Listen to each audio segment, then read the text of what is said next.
vida útil dos filtros, né? Dos filtros. Que filtro, né? Primeiro a gente vai falar de filtros particulados e filtros químicos.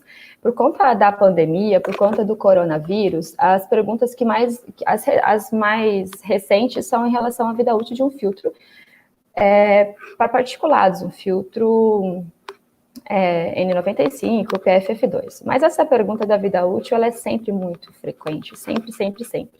E quando alguém me pergunta, ou pergunta para qualquer profissional que trabalha com proteção respiratória, qual que é a vida útil desse equipamento, desse filtro?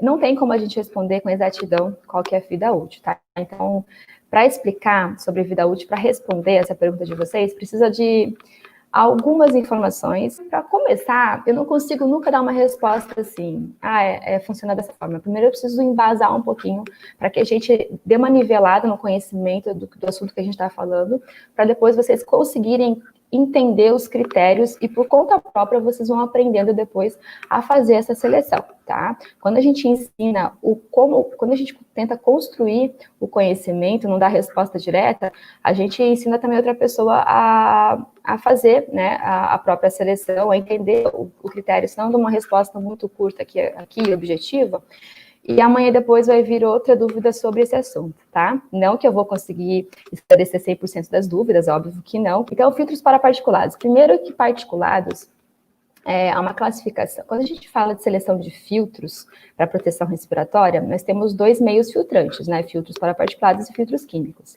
E a aplicação desses filtros vai depender da classificação física desse contaminante no ambiente. Então, quando a gente fala de classificação física, do estado físico que ele está se apresentando no ambiente, se ele está numa forma de poeira, de névoas, de fumos, de gases e vapores, tá? Então, a gente classifica dessa forma.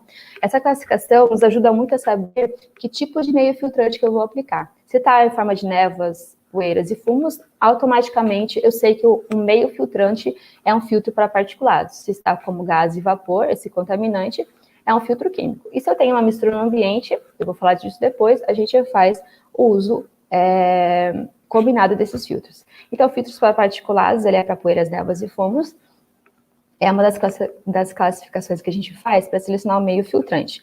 Mas esses particulados, eles também podem ser classificados de acordo com o efeito no nosso organismo. Então, esses particulados, quando eles são inaláveis, significa que eles se depositam na parte superior do nosso trato respiratório.